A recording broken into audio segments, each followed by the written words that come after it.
pemirsa Takalar TV, jumpa lagi kita bersama saya Nona Miftah tentunya dalam program Ngopi Rong, bukan hanya sekedar ngopi, tapi ngobrol pintar bersama dengan salah satu narasumber kita.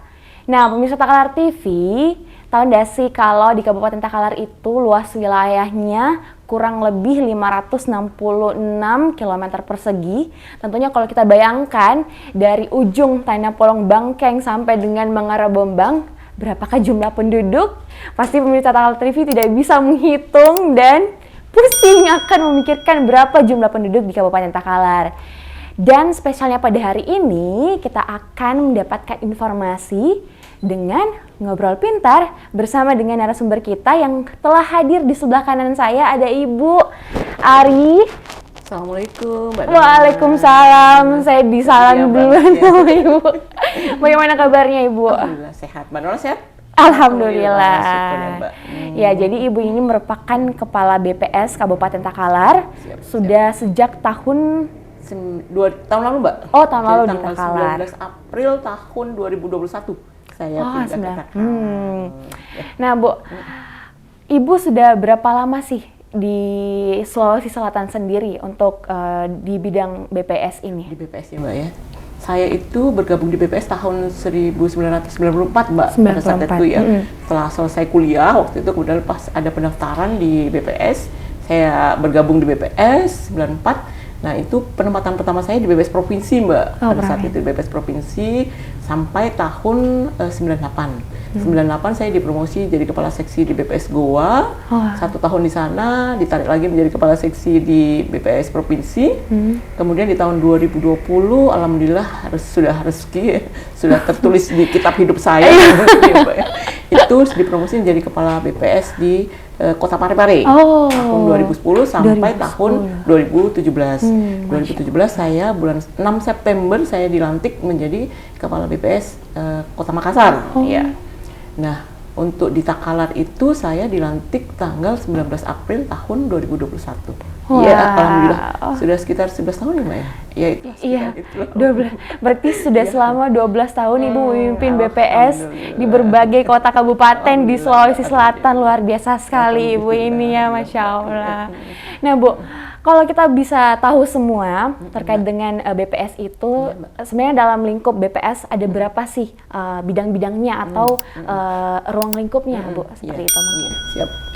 Itu kalau BPS itu, Mbak, itu di seluruh Indonesia kan ada perwakilan di kabupaten kota. Iya. Kemudian di provinsi juga sebagai kanwil kami itu juga setiap provinsi ada. Iya. Di BPS Provinsi itu, di sana itu ada bidang statistik produksi, bidang statistik distribusi, bidang statistik neraca wilayah dan analisis statistik, kemudian bidang statistik sosial, kemudian tata usaha tentu ya menjadi bagian dari itu kan. Kemudian ada juga dari distribusi. Nah, bidang-bidang ini juga ada juga di masing-masing daerah kabupaten kota ya. Jadi untuk koordinasinya itu karena kami sebagai instansi vertikal itu untuk masing-masing bidang itu nanti akan membawahi seksi juga yang di kabupaten kota dan itu nanti juga akan mempertanggungjawabkan berkoordinasi juga secara vertikal dengan di BPS pusat, Mbak. Jadi masing-masing seksi ini juga mempunyai tugas yang berbeda-beda gitu kan. Karena kami di Badan Pusat Statistik itu ada 3 kegiatan besar, Mbak, yang kami laksanakan itu yaitu sensus penduduk itu untuk tahun yang berakhiran dengan angka 0. Kemudian sensus pertanian itu untuk semua tahun yang berakhiran dengan angka 3 dan sensus ekonomi itu yang untuk tahun-tahun yang berakhiran dengan angka 6 gitu. Nah, untuk sensus penduduk ini ditangani di bidang statistik sosial, Mbak. Kemudian untuk sensus pertanian ini ditangani di bidang statistik produksi. Nah, untuk sensus ekonomi ini ditangani di bidang statistik distribusi. Jadi itu tadi ya. Karena kami instansi vertikal itu tadi semua kegiatan kami perintahnya langsung dari pusat dari Jakarta. Jadi seragam di seluruh Indonesia. Kegiatan juga bersamaan, jadwal juga bersamaan juga gitu, Mbak Nona. Nah, jadi sekali lagi pemirsa Takalar TV, BPS itu adalah Badan Pusat Statistik. Banyak yang sering ketukar-tukar, Mbak, BPS, BPJS. Oh gitu. iya, betul-betul, Bu. Iya, itu makanya. Dulu itu kan kami sebelum menjadi badan, tahun sudah agak lama juga sih, Mbak, masih Biro Pusat Statistik ya, Mbak. Nah, tapi tetap BPS ya, Bu? Iya, kan sekarang sudah menjadi Badan Pusat Statistik. Tapi untuk menyebutkan orang-orang itu masih sering yang keliru Biro Pusat Statistik gitu. Padahal kesana Padahal jadi badan. Iya. Gitu, Nah, tadi kan ada 3 program ya, Bu, yang program besar dari BPS sendiri. Untuk sosialisasi ke masyarakat itu seperti apa, Bu? Ya, itu biasanya itu dengan menggunakan ada kayak spanduk, baliho, flyer-flyer, kemudian juga kan sekarang ada WA gitu kan ya, WA gitu menyebarkan informasi tentang itu. Kemudian ya itu tadi di beberapa setiap daerah sih, yang bukan beberapa daerah, kami juga difasilitasi oleh pemerintah daerah setempat begitu kan Mbak ya, dengan menggunakan media yang ada di daerah masing-masing seperti sekarang ini. Ya. Berarti alhamdulillah gitu kan, Bapak Bupati juga memberikan ruang kepada kami untuk melakukan sosialisasi, sehingga khusus untuk di Kabupaten Takalar sendiri masyarakat tahu kegiatan apa yang akan dilakukan BPS gitu kan Mbak. Dan ini kan dalam waktu dekat memang sekarang sih sementara berjalan di lapangan, tanggal 15 Mei itu petugas-petugas kami sudah melakukan pemutakhiran untuk pendataan sensus penduduk lanjutan nanti sampai tanggal 30 Juni gitu Mbak Nona. Iya Bu, berbicara tentang data, sebenarnya di BPS itu ada berapa jenis data sih yang dibutuhkan atau yang menjadi apa ya, yang dicari sebenarnya yang dibutuhkan?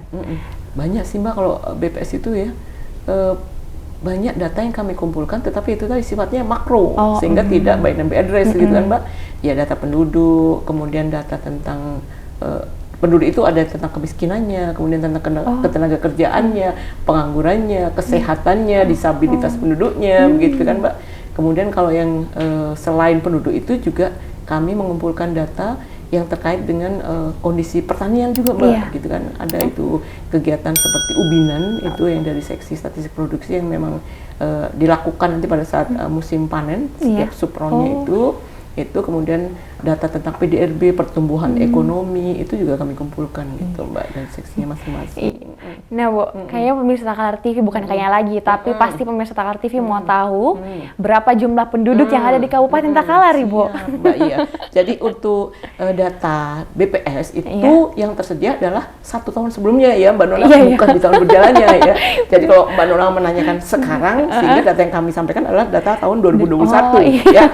Untuk penduduk Takalar tahun 2021 itu adalah sebanyak 302.695 jiwa. 3.200. Ya. Kemudian laju pertumbuhan penduduknya itu di tahun 2021 itu sebesar 1,05%. Ya. Saya sebutkan saja dulu untuk indikator strategisnya ya Mbak ya. Di tahun 2021. Nah, kemudian untuk angka melek huruf penduduk usia 15 tahun ke atas di tahun 2021 itu ada sekitar 88,44%. Kemudian penduduk miskinnya ini turun sih dari tahun ke tahun ya Mbak. Kalau tahun 2020 itu ada sebanyak 25,38% penduduk miskin. Untuk tahun 2021 itu ada sebanyak 24,60% ya. Kemudian untuk IPM-nya itu untuk indeks pembangunan manusia ya. Walaupun Takalar itu peringkatnya sekarang berada di posisi ke 22 dari 24 kabupaten kota ya, itu nilainya adalah 67,72. Meningkat sih untuk tahun ini ya. Tapi karena masalahnya kabupaten lain pun juga kan bergerak gitu kan, jadi ya peningkatan itu tidak bisa meningkatkan rate atau rankingnya Takalar bisa mencapai 10 besar gitu kan ya.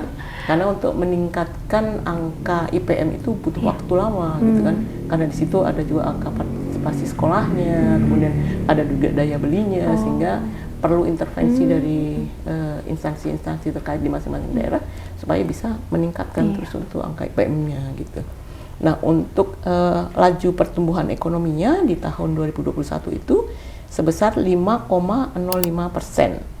Di tahun sebelumnya itu, di tahun 2020 itu, waktu itu kan pandemi Mbak, itu minus 0,61 pertumbuhan ekonomi. Jadi memang secara nasional memang terpuruk sih Mbak pertumbuhan ekonominya itu tadi kan, karena pandemi, orang lebih banyak di rumah, jadi aktivitas ekonomi juga terganggu seperti itu Mbak. Gitu. Nah Bu, kalau kita melihat, kalau tadi saya sebutkan jumlah luas wilayah yang ada di Kabupaten Takalar dengan total penduduk yang Ibu sebutkan, itu bagaimana Bu? Kalau dari segi pertumbuhannya, apakah tidak melebihi atau bahkan masih perlu adanya pertumbuhan penduduk atau seperti apa Bu? Normal sih Mbak, kalau ini kan besaran untuk laju pertumbuhan penduduknya 1,05. Tetapi memang laju pertumbuhan penduduk ini tidak menyebar di seluruh kecamatan Mbak. Dia itu kelihatan tinggi sekarang justru dengan kecamatan-kecamatan yang berbatasan dengan Kota Makassar, seperti Galesong gitu kan Mbak. Itu kemudian untuk apa namanya Polombangkeng Utara, itu juga termasuk yang kecamatan-kecamatan besar kan Mbak. Jadi untuk jumlah penduduk di masing-masing kecamatannya itu memang berbeda. Memang sekarang trennya itu akan sangat kelihatan sekali bahwa untuk penduduk yang di kecamatan, bentar Mbak ya. Iya. Bukaan dulu. Buka rumus dulu. Ya, soalnya angka ya Bu. makanya itu untuk Galesong Utara ya, Galesong Selatan itu signifikan sekali pertumbuhan penduduknya. Iya. Yang kelihatan di sini agak kecil itu yang di Kepulauan Tanah Keke. Ya mungkin karena daerah pulau barangkali ya itu. Dengan fasilitas yang mungkin berbeda dengan yang daerah kota ya. Dan sekarang memang perkembangannya kelihatan pesat sekali untuk pertumbuhan penduduk, pertumbuhan juga aktivitas ekonomi di Galesong Utara. Itu signifikan. Iya, Bu, dengan semua data yang diperoleh oleh statistik, Badan Pusat Statistik itu bagaimana cara memperolehnya dan siapa yang mengambil, yang turun ke lapangan itu mencatat. Karena kalau saya pribadi, saya jarang melihat gitu Bu ya, ada di mana-mana. Apakah memang dari BPS sendiri atau bagaimana sinergitasnya dengan yang lain? Iya Mbak, ya makasih Mbak. Jadi kalau untuk kegiatan-kegiatan BPS yang sampelnya hanya sedikit Mbak, biasanya itu organik sendiri yang melakukan ya. Karena ada juga kami petugas lapangan kami yang namanya KSK, Koordinator Statistik Kecamatan, itu nanti yang akan berada di lapangan. Tetapi untuk kegiatan-kegiatan sampelnya besar, apalagi seperti sensus begitu kan Mbak ya, kemudian kegiatan-kegiatan yang sampelnya memang sangat banyak dan tidak mampu dilakukan oleh organik sendiri, biasanya kami itu mengambil mitra, namanya mitra statistik Mbak. Biasanya itu mereka itu kami rekrut dari desa, kelurahan atau wilayah setempat yang terkena sampel, supaya mereka itu sudah familiar lah dengan lingkungannya, jadi tidak harus mencari lokasinya dulu, tanya sana sini begitu kan, jadi mereka sudah tahu di situ. Nah itu, jadi mereka itu kami kontrak gitu biasanya itu Mbak ya, seperti itu. Jadi apa namanya, setelah mereka kami rekrut, biasanya untuk syarat pendidikan menjadi mitra kami adalah minimal pendidikannya SMA, lulus SMA. Setelah mereka kami rekrut, kemudian kami latih dulu. Setelah itu baru kita berikan kontraknya untuk melakukan tugas di lapangan. Seperti yang sekarang ini untuk kegiatan pemutakhiran SP 2020 itu tanggal 7 sampai tanggal 14 Mei kemarin itu kami latih dulu di Hotel Grand Asia di Makassar Mbak. Berarti harus supaya mereka tahu kan metodologinya bagaimana, kemudian SOP-nya di lapangan juga bagaimana, begitu kan. Jadi tadi kalau ada masalah-masalah mereka bisa tahu bagaimana sih solusinya, seperti itu Mbak. Nah berarti ada kerjasama antara BPS dengan kecamatan ataupun desa setempat untuk memperoleh data ya Bu? Dan juga sih Mbak, sebenarnya kami itu hanya merekrut petugas dari desa, kelurahan atau kecamatan saja ya. Kami biasanya meminta izin kepada Pak Camatnya atau Pak Lurahnya, Pak Desanya untuk merekrut. Biasanya kami rekrut pun itu hanya honorer-honorer yang ada di kelurahan, desa, kecamatan Mbak. Karena sistem kerja kami kan kontrak. Jadi kalau mereka adalah pegawai organik begitu, itu tidak bisa kami rekrut ya. Tidak boleh pegawai organik, ada kontrak lagi sebagai mitra gitu kan, BPS seperti itu. Nah Bu, kita mungkin mau tahu semua petugas-petugas yang turun ke lapangan itu mungkin Ibu bisa sebutkan ciri-cirinya biar kita bisa mengenali bahwa inilah dia petugas yang akan mengambil data di masyarakat, yang tentunya ini juga bisa menjadi pertanda bagi seluruh masyarakat Takalar TV untuk bisa mengenali petugas BPS dan memberikan informasinya. Ibu. Iya, makasih Mbak Nona. Jadi ini Bapak Ibu semuanya pemirsa Takalar TV ya. Karena tanggal 15 Mei sampai dengan tanggal 30 Juni itu petugas-petugas kami nanti akan mengunjungi Bapak dan Ibu rumah-rumahnya, ya, terutama nanti yang terkena sampel. Nah mereka ciri-cirinya adalah menggunakan rompi seperti itu Mbak. Ada petugas sensus seperti itu tulisannya, kemudian menggunakan juga name tag ada tulisannya di situ, kemudian ada tas ransel yang memang ada tulisannya juga BPS seperti itu. Tentu surat tugas juga kami sertakan untuk diperlihatkan kalau misalnya ada Bapak Ibu responden yang mempertanyakan mana surat tugasnya, mana buktinya. Oh iya Bu. Nah selama Ibu udah menjadi bagian dari BPS, apakah ada pernah, khususnya di Kabupaten Takalar ya Bu, apakah ada pernah penyalahgunaan data ataupun oknum-oknum yang mengatasnamakan BPS sendiri? Iya pernah sih Mbak, nggak sering sih, tapi pernah ya. Ya mungkin dalam waktu yang tidak lama sebelumnya waktu ada pemilihan kepala desa Mbak ya itu makanya itu tadi ada kan waktu itu bertepatan juga ada kegiatan kami di lapangan. Nah ini petugas ini mengatasnamakan BPS gitu kan untuk meminta KTP penduduk. Nah kebetulan pada saat itu ada petugas kami yang kenal dan tahu gitu kan segera melaporkan kepada kami. Nah itu yang segera kami sampaikan bahwa tidak ada petugas BPS yang meminta fotokopi KTP. Khawatir juga itu tadi karena penduduk kan menanyakan juga takut disalahgunakan kan KTP-nya itu gitu kan. Ya karena sekarang kan marak sekali itu Mbak KTP ada yang digunakan untuk online betul pinjaman online khususnya. Itu hanya seperti itu. Tapi kalau yang lebih dari itu enggak sih Mbak, cuma itu saja. Itu saja ya. Itu. Sana. Nah, pemirsa Takalar TV, penting sekali untuk pemirsa Takalar TV, khususnya untuk masyarakat Kabupaten Takalar, mengenali petugas BPS agar tidak ada lagi yang menyalahgunakan data-data ataupun yang mengatasnamakan BPS. Ya mungkin kan itu tadi kan Mbak, petugas kami kan tersebar di seluruh desa kelurahan, sehingga itu tadi bisa digunakan untuk itu pada saat pemilihan kepala desa waktu itu bertepatan momennya sehingga mereka masuk mengatasnamakan sebagai petugas BPS, tapi itu tadi minta fotokopi KTP. Agak riskan sih juga buat kami gitu kan, tapi ya. Kalau sinergitasnya antara instansi ataupun OPD-OPD terkait itu seperti apa Bu? Iya, kalau OPD-OPD kan karena itu Mbak. Pada saat kami itu menyusun publikasi Takalar dalam angka, itu kan kami melibatkan OPD-OPD yang ada karena kami membutuhkan data dari mereka ya. Jadi Takalar dalam angka itu datanya adalah data sekunder Mbak. Jadi bukan hanya data yang dihasilkan dari kegiatan yang dilakukan oleh BPS, tetapi juga data yang dikirimkan dari masing-masing OPD. Misalnya kayak Dinas Pertanian, Kesehatan, Agama, apa segala macam gitu Mbak. Nah itu nanti dikompil, itulah yang menjadi publikasi Takalar dalam angka yang setiap tahunnya kami publish. Itu dipublish di mana Bu? BPS sih yang mengerjakan nanti. Nah itu nanti kita serahkan ke Kominfo sih biasanya gitu kan, dengan Bapeda biasanya itu kan pekerjaan seperti itu. Jadi Pak Bupati juga setiap tahun juga kita sampaikan bukunya, publikasi untuk Takalar dalam angka kan. Jadi beliau bisa menggunakannya mungkin untuk pengambilan kebijakan atau untuk kepentingan-kepentingan yang lainnya seperti itu. Kalau misalnya Bu ada dari masyarakat yang membutuhkan data-data, mungkin seperti data jumlah angka kemiskinan, pertumbuhannya dari tahun ke tahun, itu bisa diperoleh di mana Bu? Kalau mau secara hard copy atau buku gitu, silahkan datang ke kantor kami, ada perpustakaan, namanya PST, Pusat Statistik Pelayanan Statistik Terpadu gitu. Tetapi kalau mau mudah, ada webnya kami Mbak. Iya.